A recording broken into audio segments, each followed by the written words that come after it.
Hello everyone, आप सभी को मेरा नमस्कार। स्टडी आईक्यू में आपका स्वागत है। मैं डॉक्टर महिपाल सिंह राठौड़ इस वीडियो में आपसे वियतनाम युद्ध के बारे में बात करूंगा।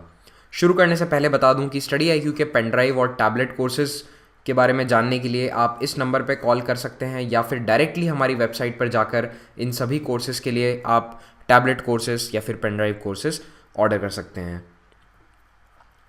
तो अब हम शुरू करेंगे एज़ यूजुअल ज्योग्राफी से।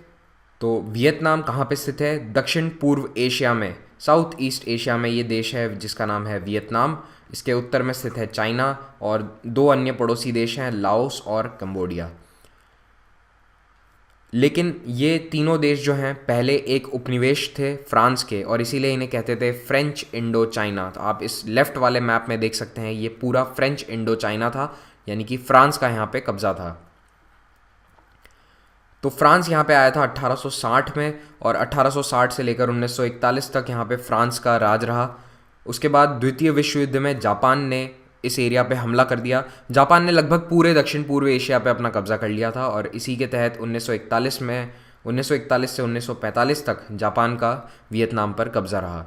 1945 में हिरोशिमा और नागासाकी पे एटम बम गिराने के बाद जापान ने सरेंडर कर दिया और जापान के जो सैनिक वियतनाम में स्थित थे तो उनमें उत्तरी हिस्से में जो सैनिक थे उन्होंने सरेंडर किया किसे? चाइना को। क्यों? क्योंकि चाइना भी अलाइड नेशंस का हिस्सा था। यूके, यूएसए, फ्रांस और चाइना ये सब एक ही तरफ थे। दूसरी ओर जो दक्षिणी वियतनाम में सेना थी जापान की, उसने सरेंडर किया ब्रिटेन को, यूके को। तो आप देखेंगे कि यहाँ पे देश में दो हिस्से एक तरह से अभी से बन गए हैं। जैसे ही ये सरेंडर हुआ तो फ्रांस ने क्या कहा कि भाई हमारा तो वहाँ पे उपनिवेश था, अब फिर से कंट्रोल हमें दे दीजिए। तो चाइना ने इस पर थोड़ी सी आपत्ति जताई, लेकिन यूके ने कहा कि ठीक है, आपका वहाँ पे उपनिवेश था, आप फिर से कंट्रोल ले लीजिए। तो ऐसे में 1946 में जब फ्रांस ने वहाँ पे फिर से अपना राज स्थापित करने की कोशिश करी, तब वहाँ पे एक लड़ाई शुरू हो गई, इंडो चाइना वॉर। इसे कहते हैं फर्स्ट इंडो चाइना वॉर। क्यों? क्योंकि जो लोकल लोग थे वहाँ के, उनके नेता थे हो ची मिन और इन्होंने एक पार्टी की स्थापना करी थी जिसका नाम था वियत मिन।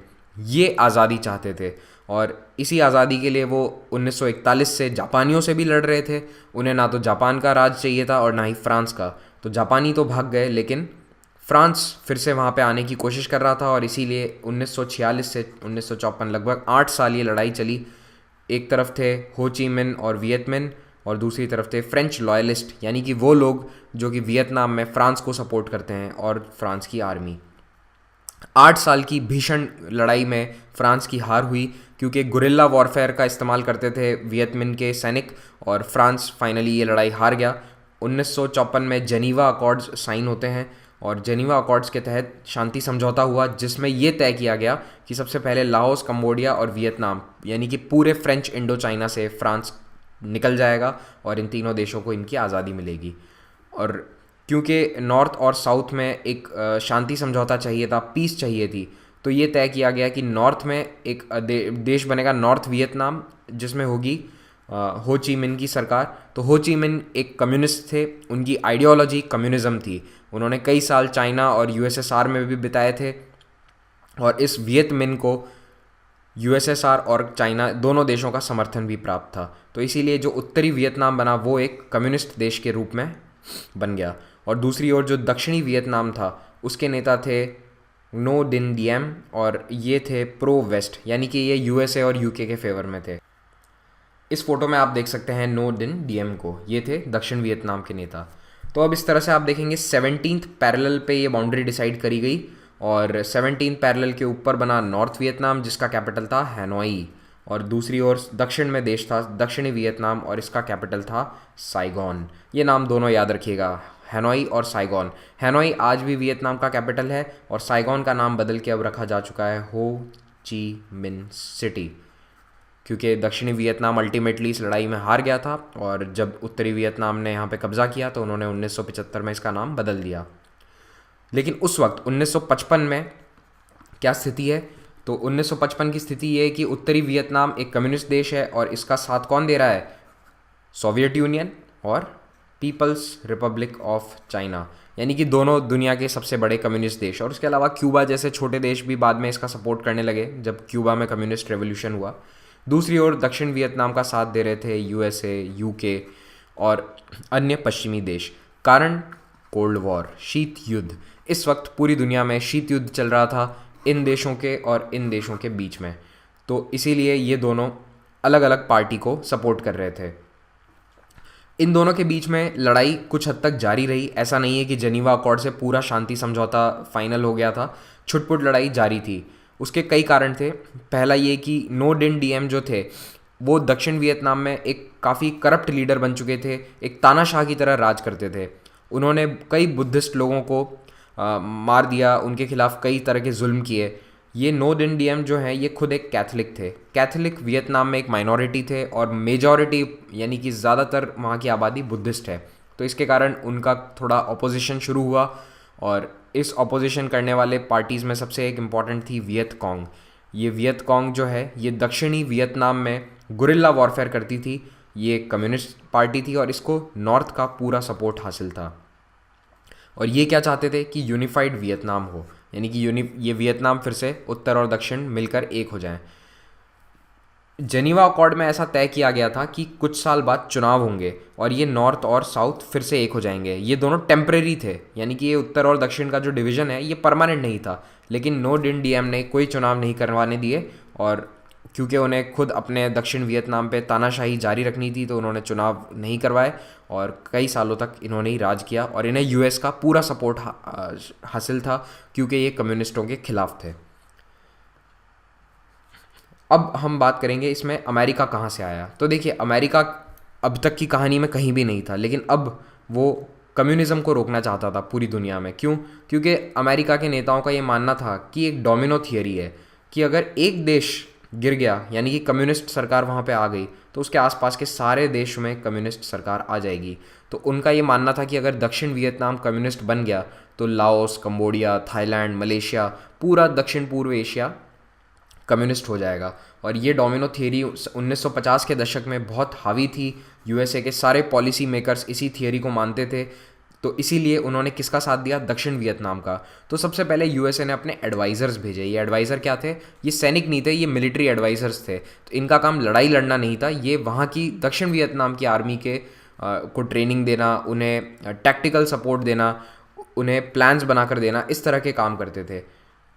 तो ये 1950 से ही शुरू हो गया था सिलसिला, और फाइनली 1961 और 1962 में जॉन एफ कैनेडी, जो कि उस वक्त प्रेसिडेंट थे यूएसए के, उनके अंडर में इन एडवाइज़र्स की संख्या काफ़ी बढ़ा दी गई। ये एडवाइज़र्स अचानक से 1962 में बहुत ज़्यादा बढ़ा दिए गए, और उसके बाद हर साल वहाँ पे धीरे धीरे 1963-64 में यूएस की आर्मी की संख्या बढ़ती गई। लेकिन अभी तक यूएसए ऑफिशियली इस लड़ाई में शामिल नहीं था।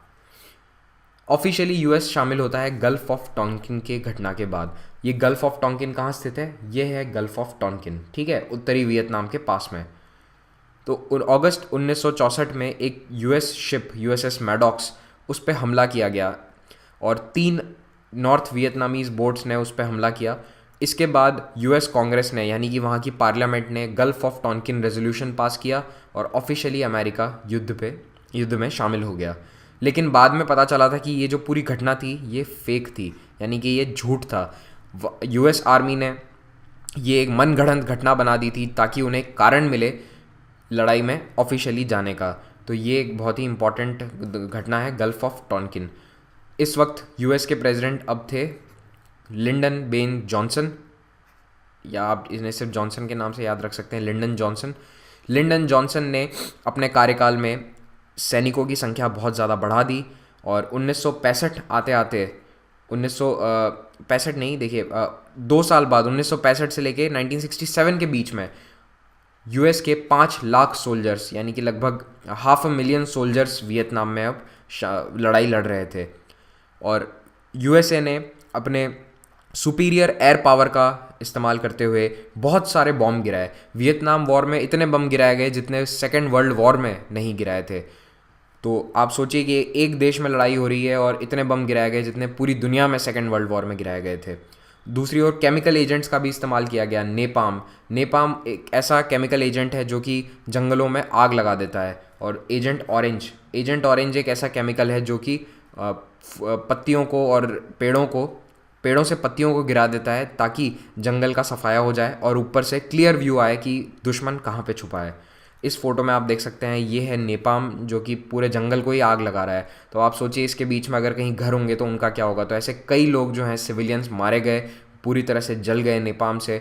और एजेंट ऑरेंज भी जब यहाँ पे फेंका गया, ये देखिए ये एजेंट ऑरेंज प्लेन से छोड़ा जा रहा है, लिक्विड है, पाउडर है, और उससे ये जो जंगल हैं ये सब पूरे ड्राई हो जाएंगे, सूख जाएंगे। लेकिन इसका बहुत लंबा एनवायरमेंटल इफेक्ट हुआ और एनवायरमेंटल डिग्रेडेशन काफ़ी हो गया था। तो इन दोनों का बहुत इस्तेमाल हुआ, केमिकल वॉरफेयर। वियतनाम वॉर की एक खास बात ये थी कि यहाँ पे लड़ाई काफ़ी जंगलों में और रूरल एरियाज़ में हुई थी। तो ऐसा नहीं था कि यहाँ पे 10,000 सैनिक एक साथ फॉर्मेशन में खड़े होकर कूच कर देंगे, मार्च कर देंगे, जी नहीं। यहाँ पे छोटी छोटी टुकड़ियाँ जंगलों में जाती थी। तो देखिए सैनिकों को कितनी मुश्किल का सामना करना पड़ा, ऐसे पानी में, खेतों में और नदियों पे लड़ाई लड़ी गई। और हेलीकॉप्टर से लोगों को ड्रॉप किया जाता था जंगलों के बीच में, क्योंकि कोई रोड्स थी नहीं। तो इसीलिए यूएस आर्मी को यहाँ पे काफ़ी प्रॉब्लम आई लॉजिस्टिक्स की, कि सामान कैसे पहुँचाया जाए। और ये लड़ाई बहुत अलग थी। यूएस के सोल्जर्स ने आज दिन तक ऐसा टेरेन नहीं देखा था। इन्होंने ऐसी ज़मीन, जंगल, इस तरह के एरिया में लड़ाई नहीं करी थी। ये एक बहुत बड़ा कारण था यूएस के हारने का। जबकि दूसरी ओर जो वियतनाम की आर्मी थी, जो वियत कॉन्ग थे, वो वहाँ के टेरेन से बहुत अच्छे से वाकिफ़ थे और इसीलिए वो गुरिल्ला वॉरफेयर का पूरा इस्तेमाल कर सकते थे। वैसे भी गुरिल्ला वॉरफेयर देखिए पहाड़ी इलाकों में या जंगली इलाकों में ही चल सकता है, जहाँ पे जंगल हो। मैदानी इलाकों में कभी कोई गुरिल्ला वॉरफेयर नहीं इस्तेमाल कर सकता। दूसरी ओर वियतनाम के जो सोल्जर्स थे उन्होंने एक बहुत ही इनोवेटिव तरीका अपनाया। उन्हें पता था कि ऊपर से जब बॉम्ब गिराए जाएंगे तो हम कुछ नहीं कर सकते, तो उन्होंने टनल्स खोदनी शुरू कर दी। और पूरे वियतनाम में जगह जगह पे इतने टनल्स का इतना बड़ा नेटवर्क हो गया कि ये सब सैनिक उसके अंदर रहते थे। और जब भी यूएस के सैनिक यहाँ से आए तो अचानक से वो इन टनल से बाहर निकलेंगे और उन्हें गोलियों से मार देंगे। तो ये टनल का जो सिस्टम था ये बहुत ही यूनिक था वियतनाम वॉर में। अब हम बात करेंगे टेट ऑफेंसिव की। टेट ऑफेंसिव जनवरी 1968 में हुआ था और ये एक सरप्राइज़ अटैक था वियत कॉन्ग द्वारा। आप इस मैप में देखिए, इनकी कोशिश थी कि हम अचानक रात को सरप्राइज़ हमला करेंगे एक साथ पूरे दक्षिण वियतनाम के शहरों में और सरकार गिरा देंगे। यानी कि हमारे हमले से वहाँ की सरकार पूरी चरमरा जाएगी, गिर जाएगी सरकार, और हमारा कब्ज़ा एक ही दिन में हो जाएगा। तो इन्होंने देखिए यूएस एम्बेसी, यानी कि साइगॉन में जो यूएस एम्बेसी थी उस पर हमला किया, ज़्यादातर सारे अर्बन आर्मी बेसिस पे हमला किया, और उसके अलावा कई सरकारी बिल्डिंग्स पर भी हमला किया। मिलिट्रली ये एक फेलियर था, ये अपने लक्ष्य में सफल नहीं हो पाए, यानी कि सरकार नहीं गिरी। लेकिन इससे वियत कॉन्ग और उत्तरी वियतनाम को एक बहुत ही बड़ा मॉरल बूस्ट मिला, क्योंकि उन्हें अभी तक ये लग रहा था कि यूएसए के पास इतनी ज़्यादा टेक्नोलॉजी है, प्लेन्स हैं, तो ये हमें हरा सकते हैं। दूसरी ओर यूएस की जो सरकार थी वो अपने कांग्रेस को, यानी पार्लियामेंट को और लोगों को वहाँ पे ये भ्रमित कर रही थी कि ये वियत कॉन्ग तो हम बस इन्हें हराने ही वाले हैं, कुछ महीनों में हम वियतनाम वॉर जीत जाएंगे, उनकी हालत बहुत ख़राब है। लेकिन जब जनता को ये पता चला कि वियत कॉन्ग तो इतना बड़ा हमला करने की कैपेबिलिटी रखती है, तो इसका मतलब है कि हमारी सरकार हमसे झूठ बोल रही है। वियत कॉन्ग अभी ख़त्म नहीं होने वाला, वियत कॉन्ग तो काफ़ी पावरफुल है, काफ़ी शक्तिशाली है और ये अभी भी लड़ाई लड़ने के काबिल है। तो इसीलिए टेट ऑफेंसिव एक टर्निंग पॉइंट था इस वॉर के अंदर, क्योंकि इसने एक तो पहली चीज़ पॉपुलर परसेप्शन को बदल के रख दिया, यानी कि अमेरिका में जो आम जनता है उसका विचार इस युद्ध के प्रति बदल के रख दिया। उन्हें अब समझ में आया कि ऐसा नहीं है कि ये युद्ध हम आसानी से 6 महीने में जीत जाएंगे या साल भर में जीत जाएंगे, जैसा कि हमारी सरकार कह रही है। इस युद्ध को जीतने में हमें बहुत समय लगेगा और ये युद्ध हम लड़ क्यों रहे हैं, इसके बारे में भी सवाल उठाए जाने लगे। और दूसरी ओर उत्तरी वियतनाम के लिए मैंने आपको बताया बहुत बड़ा मोराल बूस्ट था। उन्हें लगा कि अब हम चलिए हम पूरी तरह से सफल नहीं हुए, लेकिन हमने एक बहुत बड़ा डेडली ब्लो दिया है दक्षिणी वियतनाम को। उसके बाद कुछ घटनाएं ऐसी सामने आई इस युद्ध में, जैसे कि माय लाई मैसाकर। माय लाई मैसाकर हुआ था 1968 में और ये नरसंहार जो है निहत्थे लोगों का था। निहत्थे महिलाओं और बच्चों को यूएस के फौजियों ने मार गिराया। एक गांव में जाकर उन्होंने उस पूरे गांव को आग लगा दी और जितने भी सिविलियंस थे उन्हें मारकर एक खड्डे में फेंक दिया। और ये उसकी कुछ फ़ोटोज़ हैं और बहुत ही दर्दनाक फ़ोटोज़ हैं। अगर आप सर्च करके देखेंगे गूगल पे माय लाई मैसाकर की फ़ोटोज़ तो आपका दिल पिघल जाएगा, इस तरह की फ़ोटोज़ हैं। ये सभी वहाँ के अखबारों में छपने लगी यूएस के, और इस माय लाई मैसाकर ने भी काफ़ी हद तक लोगों को वॉर के अगेंस्ट कर दिया। तो ये एंटी वॉर सेंटिमेंट यूएस में पनपने लगा। स्टूडेंट्स कैंपस पे प्रोटेस्ट करते थे इस वॉर के खिलाफ और धीरे धीरे आम जनता भी इसमें शामिल हो गई और ये बहुत बड़े बड़े प्रोटेस्ट होने लगे, जैसे कि आप ये देखिए व्हाइट हाउस के सामने बहुत बड़ा प्रोटेस्ट हो रहा है। और ड्राफ्ट का ऑपोजिशन होता था। ड्राफ्ट का क्या मतलब है, अमेरिका में हर नौजवान लड़के को फ़ौज में शामिल होना ज़रूरी होता था। कुछ एक्सेप्शन थे, अगर आप मेडिकली अनफिट हैं या फिर आप पढ़ाई कर रहे हैं, अगर आप कॉलेज में स्टूडेंट हैं तो आपको फ़ौज में ज्वाइन करना ज़रूरी नहीं है, लेकिन उसके अलावा हर किसी के लिए फ़ौज में कुछ साल नौकरी करना ज़रूरी था। तो इसका भी ऑपोजिशन होने लगा। लोगों ने कहा जब ये युद्ध हमारे देश से इसका कोई लेना देना नहीं है तो हम क्यों जाके वियतनाम में लड़ाई लड़ें, क्यों मैं ज़बरदस्ती जाके वियतनाम में ऐसे लोगों पर गोली चलाऊं जिन्होंने मेरा कुछ नहीं बिगाड़ा है। तो इसीलिए ड्राफ्ट का ऑपोजिशन और लड़ाई का opposition, anti war rallies, anti war sentiment. दूसरी ओर एक बहुत बड़ा बदलाव आया था मीडिया के कारण। इस वक्त तक टीवी काफ़ी घरों में आ चुका था यूएस में, और इस युद्ध की टीवी कवरेज फील्ड से लाइव तो नहीं आती थी, लेकिन जो विजुअल रिपोर्ट्स है, देखिए पहले हमेशा वर्ल्ड वॉर 2 में रिटर्न आती थी, अखबारों में लिखित रिपोर्ट्स आती थी, लेकिन अब टीवी पे आप वीडियो देख सकते थे कि कैसे लड़ाई हो रही है। और जो वहाँ पे रिपोर्टर्स थे वो उन सैनिकों के साथ एम्बीडेड थे, यानी कि जब सैनिक लड़ाई के लिए जाते थे तो वो रिपोर्टर भी उनके साथ जाता था और वो रिकॉर्ड करता था कि ये लड़ाई कैसे लड़ी जा रही है। तो अनसेंसर्ड रिपोर्ट्स आती थी, और जो युद्ध की भीषण घटनाएं हैं वो सब कैमरा में कैद हुई। कई सारे फ़ोटोज़ हैं, कई वीडियोज़ हैं वियतनाम वॉर के, और ये सभी लोगों को जब देखे लोगों ने, खास करके माय लाई मैसेकर के फ़ोटोज़, और एक पेंटागन रिपोर्ट लीक हो गई थी। पेंटागन रिपोर्ट में ये लिखा गया था कि हाँ, सरकार ने लोगों को गुमराह किया है, ये युद्ध हम कोई 6 महीने में जीतने नहीं वाले थे, और हमने लोगों को ऐसा झूठ बोला, जनरल्स ने, सरकार ने, और हमने पार्लियामेंट को भी ये झूठ बोला कि हम इस लड़ाई के अंदर जीत रहे हैं। तो ये रिपोर्ट्स जब लीक हुई और टीवी के कारण बहुत ज़्यादा लोगों तक पहुंची, तो लोगों का परसेप्शन बदल गया और पब्लिक ओपिनियन सरकार के खिलाफ हो गया। अभी तक ऐसा नहीं था। देखिए जो भी लड़ाइयाँ हुई थी उसमें हमेशा लोगों ने अमेरिकी सरकार का, अपने सरकार का समर्थन किया था, लेकिन पहली बार ऐसा था कि ज़्यादातर लोग सरकार के खिलाफ थे। ये फ़ोटो आप देखिए, इस तरह की फ़ोटोज़ न्यूज़ में आती थी। एक गांव पे अमेरिका ने बमबारी करी और उसमें ये बच्चे सब जल गए। इस बच्ची के कपड़े जो हैं वो नेपाम गिराने से जल गए हैं और उसकी पूरी स्किन जल चुकी है। ये सभी बच्चे बुरी तरह से झुलसे हुए हैं। ये एक पुलित्ज़र प्राइज़ विनिंग फ़ोटोग्राफ्स हैं, और ये भी एक बहुत इंपॉर्टेंट फ़ोटो थी जिसने काफ़ी यूएस पे इम्पैक्ट किया। इसमें आप देख सकते हैं साउथ वियतनाम का एक फ़ौजी अफसर एक वियत कॉन्ग के सोल्जर को गोली मार रहा है। ये लाइव वीडियो पे ये वीडियो था जिसके अंदर उसे गोली मार दी गई थी। इस तरह की भयानक घटनाओं के कारण यूएस में काफ़ी ऑपोजिशन हुआ, और रिचर्ड निक्सन 1968 में चुनाव लड़े, ये कहकर कि मैं वियतनाम वॉर से अमेरिका को बाहर ले आऊँगा, और इसी चुनावी मुद्दे पर उनकी जीत हुई और उन्होंने एक पॉलिसी शुरू करी जिसका नाम था वियतनामाइजेशन। तो पहले थे लिंडन जॉनसन प्रेसिडेंट, अब बन गए रिचर्ड निक्सन। इन्होंने क्या कहा कि अब हम हमारे सोल्जर्स को तो बुला लेंगे वापस, और जो साउथ वियतनाम के सोल्जर्स हैं उनकी संख्या बढ़ा दी जाएगी। तो 1970 तक उन्होंने वियतनाम सोल्जर्स की संख्या बढ़ानी शुरू करी और अमेरिकी सोल्जर्स धीरे धीरे कम होते गए। और इसी के तहत बातचीत की भी बात भी शुरू करी गई नॉर्थ वियतनाम से। फाइनली 1973 में पेरिस समझौता हुआ उत्तरी वियतनाम और दक्षिणी वियतनाम के बीच में, जिसमें यूएसए भी एक पार्टी था।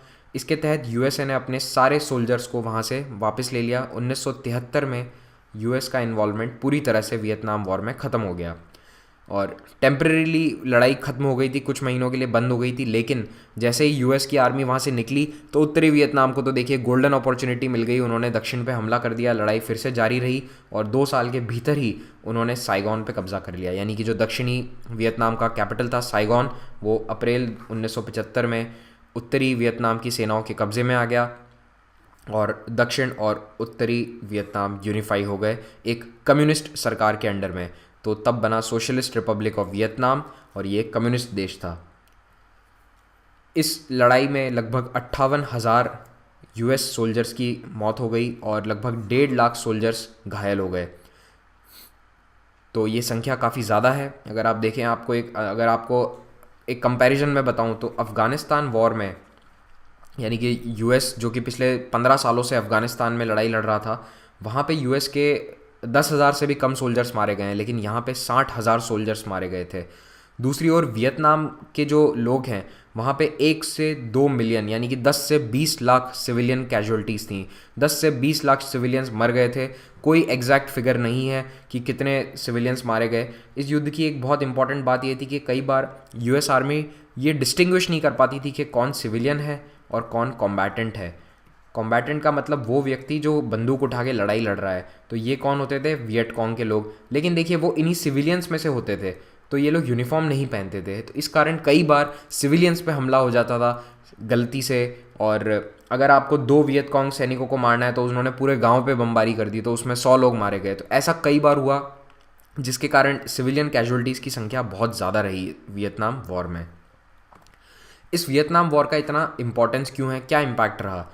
पहली बात, अमेरिका की पहली बार हार हुई थी, ठीक है। अब हालांकि कहने को तो पेरिस समझौते के तहत उन्होंने अपने धीरे धीरे सैनिक पीछे खींच लिए, लेकिन ये अमेरिका की जीत नहीं थी। क्यों? क्योंकि नॉर्थ वियतनाम फाइनली सक्सेसफुल रहा और दक्षिणी वियतनाम हार गया।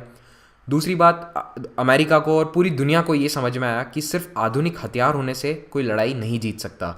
अमेरिका ने इतने बम गिराए वियतनाम में, लाओस, कंबोडिया में, लेकिन उसके बावजूद वो लड़ाई जीतने में सफल नहीं रहा। और इससे जो बमबारी करी गई उससे कोई खास फ़र्क नहीं पड़ा उत्तरी वियतनाम पे, क्योंकि मैंने आपको बताया था कि उन्होंने टनल्स खोद के ज़मीन के अंदर सुरंग बना के रहते थे, तो इसीलिए उन्होंने इसके उपाय ढूंढ लिए। तीसरी चीज़, पब्लिक परसेप्शन। यूएस को ये समझ में आया कि अगर आप कोई लड़ाई लड़ रहे हैं तो आप पहले अपनी सिटीजन्स को, पहले अपनी जनता को अपने पक्ष में लीजिए। अगर कोई लड़ाई के रीज़न को अच्छे से नहीं समझता है तो लोग उसका विरोध करेंगे, और लोगों का अगर विरोध होगा तो आप युद्ध एक मोर्चे पे नहीं, आप 2 मोर्चों पे युद्ध लड़ेंगे। एक आप घर पे और दूसरा आप जहाँ पे भी युद्ध लड़ रहे हैं। ये बहुत ही इंपॉर्टेंट सीख है हर देश के लिए दुनिया में। कभी भी किसी भी युद्ध पे जाने से पहले देश अच्छे तरीके से जस्टिफाई करते हैं। जनरली प्रधानमंत्री या राष्ट्रपति देश के नाम पे एक उद्बोधन देते हैं। अगर आपको याद हो 1971 की जो लड़ाई हुई थी उसमें इंदिरा गांधी ने रेडियो पे एक उद्बोधन दिया था देश के नाम पे, जिसके बाद लड़ाई शुरू हुई थी। तो इस तरह से पीआर बहुत इंपॉर्टेंट है, पब्लिक रिलेशंस बहुत इंपॉर्टेंट है, और अब हर आर्मी इस बारे में ध्यान देती है।